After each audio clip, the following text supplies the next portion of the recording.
Hello everyone, সকলে কেমন আছেন? আশা করছি যে যেখানে আছেন খুবই ভালো আছেন। অনেক দিন পর একটা ব্লগ নিয়ে আসলাম, একটা লং ভিডিও। আশা করছি আপনাদের দেখে খুবই ভালো লাগবে। একটা ভিডিওতে আপনারা আমার 4টা ভিডিও পাবেন, মানে 4টা দিন পর পর আমি কি করেছি সে সবগুলোই পাবেন। তো ফার্স্টে যে ভিডিওটা দেখছেন সেটা হচ্ছে আমার মেজো বোনের স্বাদের অনুষ্ঠান 7 মাসে করা হয়েছিল। খুব সকাল সকালই টাইমটা পড়েছিল, এটার জন্য আমরা আগের দিন গিয়ে ওকে স্বাদ খাইয়ে এসেছিলাম। আর পরের দিন ছিল সবারই নিমন্ত্রণ।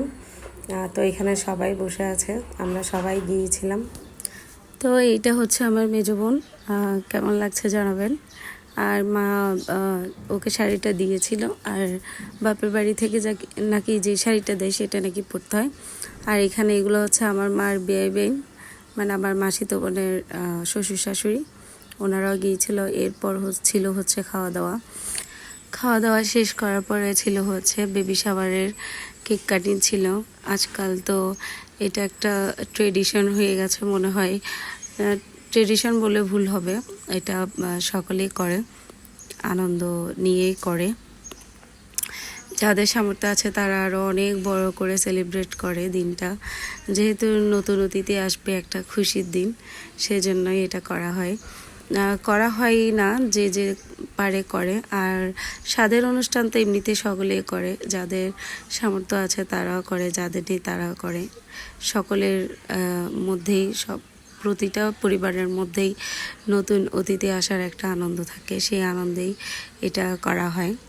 তো আমার বোনের জন্য সকলেই একটু প্রে করবেন যাতে সুস্থ স্বাভাবিকভাবে তার বেবি দুনিয়াতে আসে।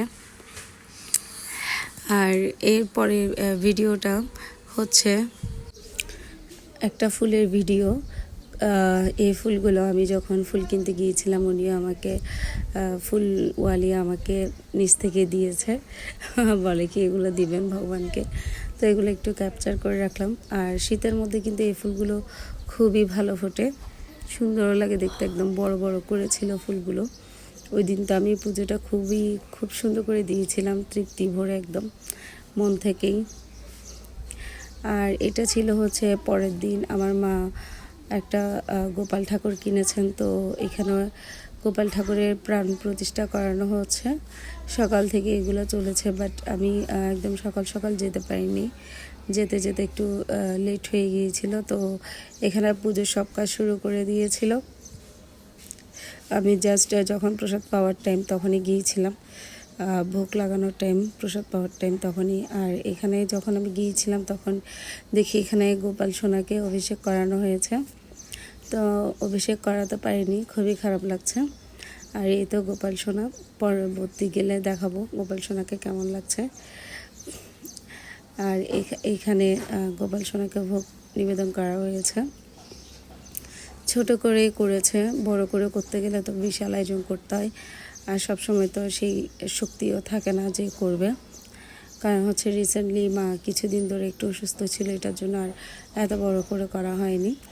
আর এর পরপরই আমরা প্রসাদ পাওয়ার জন্য বসে গিয়েছিলাম। এখানে মা মিক্স একটা প্রসাদ দিয়েছে সবাইকে। আর তো সাথে আবার যা যা রান্না করেছে পদ মিলিয়ে সবই সার্ভ করেছে। তো এরপর গোপাল সোনাকে একটু দেখেই আমরা ঘরে চলে আসি। আর এর পরের দিনের আরেকটা ভিডিও শেয়ার করছি। ওই দিন গিয়েছিলাম হচ্ছে আমাদের এখানে নতুন একটা শপিং মল উদ্বোধন করেছিল, তার ঠিক 3 দিন পরে গিয়েছিলাম আমরা দেখার জন্য শপিং মলে কি কি আছে, কোন কোন ব্র্যান্ড স্টল দিয়েছে, আমাদের সাধ্যমতো আমরা পাই কিনা, বা দেখতে শপিং মলটা কেমন।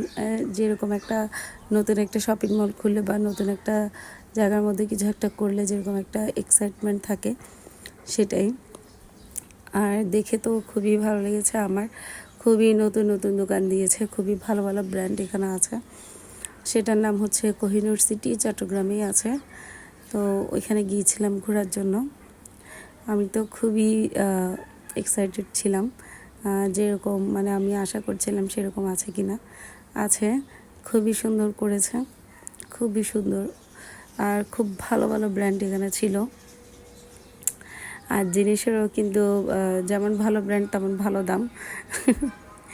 তো আমরা প্রতিটা ফ্লোরই দেখে দেখে হাঁটছি, মানে হেঁটে হেঁটে দেখছিলাম। আর দেখতে দেখতে আমরা দুজনে দুইটা ড্রেস নিলাম। আর এরপর ফুড কোর্টে গেলাম। ফুড কোর্টে গিয়ে কিছু হালকা পাতলা খেয়ে তারপর আবার আমরা ব্যাক করি। আর এই যে পুরো এই শপিং মলটা দেখতে এতটাই মানে চাকচমক যেরকম হয় সেরকমই লাগছিল। আর এখানে দুই বোনে মিলে কিছুটা পিকচার, স্ন্যাপ, ভিডিও এগুলাই নিচ্ছিলাম। আমার তো মানুষের ভিড় দেখে খুবই মানে ভালো লাগছিল যে একটা নতুন জিনিস ওপেন হওয়ার পর সবাই আগ্রহ নিয়ে দেখতে আসে। আর খুবই সুন্দর লাগছিল যেহেতু নতুন নতুন অবস্থা। পরবর্তীতে আশা করি সুন্দরই থাকবে। বাচ্চাদের কিন্তু প্লে জোনও ছিল, আপনি খাবেন, বাচ্চারা খেলবে, এ ধরনের প্লে জোনও ছিল। তো কোনো বোরিং লাগবে না গেলে এখানে। জাস্ট একটু হাঁটতে যাদের একটু কষ্ট হয় আমার মতো, তারা একটু প্রবলেমে পড়বেন, এটাই, আর কিছুই না। আর এরপরে ভিডিওটা হচ্ছে আমরা চন্দ্রনাথে গিয়েছিলাম। সেদিন খুব ভোরে ওঠা হয়েছে আমাদের 3:30টার দিকে। ওঠার পরেই আমরা স্নান টান করে পুজো সেরে দেন বেরিয়ে পড়েছিলাম 5টার দিকেই। তো এখানে পৌঁছাতে পৌঁছাতে আমরা এখন যেখানে বসে আছি সেখানে আমাদের 7টা বেজেছিল। আমরা এখানে বাবার জন্য ওয়েট করছিলাম। তো বাবা আসার পরে আমরা এই যে চন্দ্রনাথের উদ্দেশ্যে রওনা দিলাম। এখান থেকে বসে খুবই কাছে দেখা যাচ্ছিল, কিন্তু অতটা কাছে ছিল না। যারা যারা গিয়েছে তারা জানে। তো দেখতে দেখতে অনেকটাই পথ পার করে আমরা বীরপক্ষ মন্দিরে চলে আসছি। এখানে প্রচুর মানুষ ছিল, প্রচুর মানুষ। আর উপরে উঠে এতটাই যে ফ্রেশ লাগছিল, মানে একটা তাজা একটা যে হাওয়াটা থাকে, ফ্রেশ একটা যে হাওয়াটা থাকে সেটাই পেয়েছি সকালের। আর এখানে সবাই কিন্তু উপোস, আমরা একদম সবাই। আমরা 5 জন গিয়েছিলাম, আমি, মা, বাবা আর আমার হাজব্যান্ড, আমার ননস। তো এই যে এইটা থেকে আবার আমরা ওই যে দূরে যে দেখা যাচ্ছে মন্দির, ওইটাতে যাব। কোনোটাই কিন্তু কোনোটার থেকে কম না, অনেকটাই দূরে আর অনেকটা কঠিনও পথ। আবার এখন গাড়ি করেও যাওয়া যায়, কিন্তু পাহাড় দিয়ে মানে যারা একটু অ্যাডভেঞ্চার পছন্দ করে বা নিজের জীবনটাকে একটু অ্যাডভেঞ্চারাল করতে চায়, তাদের জন্য খুবই মানে ভালো লাগার একটা জায়গা। আর এই তো আমরা চন্দ্রনাথ মন্দিরে উঠে গেলাম। ওঠার পর আমরা শিব ঠাকুরকে স্নান করানোর পরে যে আমরা আবার নেমে যাচ্ছি। এটা ছিল হচ্ছে নামার সিঁড়ি। কতটা উঁচুতে উঠেছি ভাবতে কেমন জানি এখন ভয় করে, মনের শক্তি দিয়ে উঠেছিলাম। আর চোখ মুখের অবস্থা এতটাই যে খারাপ, কারণ হচ্ছে উপোস থেকে উঠেছি। আর এটা ছিল হচ্ছে তারও আরও পরের ভিডিও, প্রায় আরও 3-4 দিন পরে।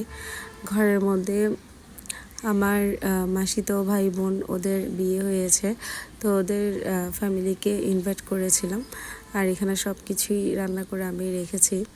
তো জাস্ট এটুকুই দেখাবো, এর পরবর্তী আর দেখাবো না, কারণ হচ্ছে আমি ভিডিও করতে ভুলে গিয়েছিলাম। এগুলো আমার বোন করেছে বিদায় দেখাতে পারছি। এখানে মোটামুটি অনেক কিছু আমি রান্না করেছিলাম। তো আজকে ব্লগটা কেমন লেগেছে জানাবেন। আর যারা নতুন দেখছেন আমার ভিডিওটা, যদি ভালো লেগে যায় প্লিজ সাবস্ক্রাইব করে পাশে থাকবেন। ধন্যবাদ সকলকে।